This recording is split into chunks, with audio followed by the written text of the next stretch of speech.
पर्यायी जमीन कुठं द्यायची त्याचा पत्ता होऊ शकतो की ही शेती गेली आहे. असे ना अनेक गट वाहून गेलेत. तिकडे मागे सायगाव नागद परिसरामध्ये पण असं झालं होतं. हे गट व्हायला शेतीच राहिली नाही. आता मला सांगा, याला किती पण नुकसान भरपाई मिळाली तर ही शेती वापस येणार आहे का?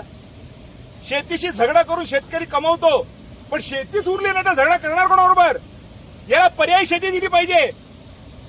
कळतं का आमदाराला? कळतं का? भेजा आहे का की पर्यायी शेती कशी द्यायची? लँड रेव्हेन्यू ऍक्ट काय म्हणतंय? लँड एक्विजिशन कशाला म्हणतात? साम दाम दंड भेद करून माझा बाप मोठा होता म्हणून मी आमदार होणार. झालीस. पुढे काय? पुन्हा सांगतो, बाप दाखवणे तर शाळेत घाल असेल रावसाहेब दानवे जिवंत आणि अमित शहाच्या घरी संडास साफ करत असेल. नुसतं जेलमध्ये टाकणं येतं का? काम पण करणं येतं. आणि जर काम करणं येत नसेल तर मी लोकांना सांगतो ना, चोपून काढा. गाव करी त्याला राव काय करी. येऊ द्याच अंगावरती अमित शहाला मुघली सेना घेऊन. छत्रपती शिवाजी महाराज की जय म्हणून आपण घुसून जा. किशोरच्या लोकांना पण सांगतोय, काय तो पूल पाहायला आली आता गेलो कुठे? जाणार कुठे? पुन्हा सांगतोय बघा, हे तो शेत गेलाय, गट गेलाय अख्खा. हा गट कुठून निर्माण करणार?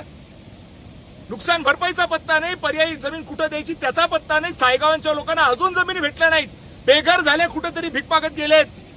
जे लोक शेती धारक होते, जे लोक बागायतदार होते, आदमीने जेवायचे खायचे कारण का पाणी होतं, शेत व्यवस्थित होतं, त्याचे गट होऊन गेले संपूर्ण. काय करणार आहे तो माणूस?